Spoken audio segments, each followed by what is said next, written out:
Ndogamano ya akui a nduthi na mundu kiumbe Kibicoi mwena wa Githunguri riu ni thiite na mbere na kwihiriria makiuga ati matikoretwo makiruta wira wao na thayo ni guthagathagio ni mundu ucio uria uramaingata barabara-ini haria makuagira akiuga ati ni hake. Gabriel Kiarie ni aratariria thina uria munene tutunganite naguo kwa kahinda gaka thiini wa tauni ino ya Kibicoi Sauri yako ni haha tukuagira ni turihaga kanju na ni tukorwo twitikiritie tukui haha tondu nginya marua twina ma county government no ni hari mundu umwe wa haha ukaraga haha okakuga haha ni hake na hendu thimu inyitagwo iria ingikarekio na agathuruteni aikaria Kibicoi na tugatugana na mathina mangi maingi maimite ni miena na miena.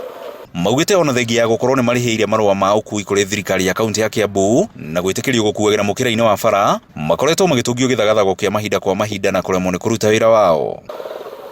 Haha tukuagira ni ha kanju na ni twitikiritio tukorwo tugikuira haha na thirikari ya county government ni yoi ati tukuagira haha twina certificate hatiri kindu tutari tugikuira andu aria tukuaga tukimatwara kuringana na kuria mundu arenda gutwarwo nigetha athie karutire wira agaikare kwao.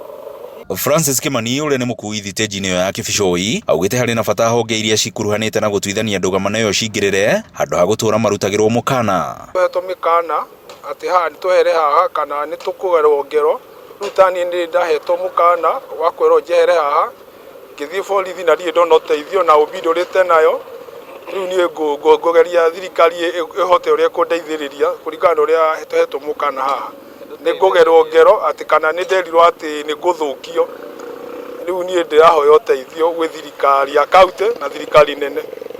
Marauga kimako kiao kinene ni ati kungikinya ni mekweherio hau ni mekugumirwo ni moritu ma kwimathira undu uria ungicungiriria uhaguku wa ugitiri. Zile zinatukumba hapa hivi ni ile like kutishiwa hapa hivi, nasemekana tutoke hapa na tusipotoka hapa hivi watachukua mkondo tofauti. Na shida zingine zile zinatukumba ni maaskari wale wanasimama hapo kwa njia. Sasa unaona uchumi ni mbaya, hakuna pesa, pesa ni kidogo. Wewe unatoka hapa na abiria umebeba labda ni 50 kupeleka Kigumo, hiyo 50 yenyewe wanachukulia hapo kwa njia.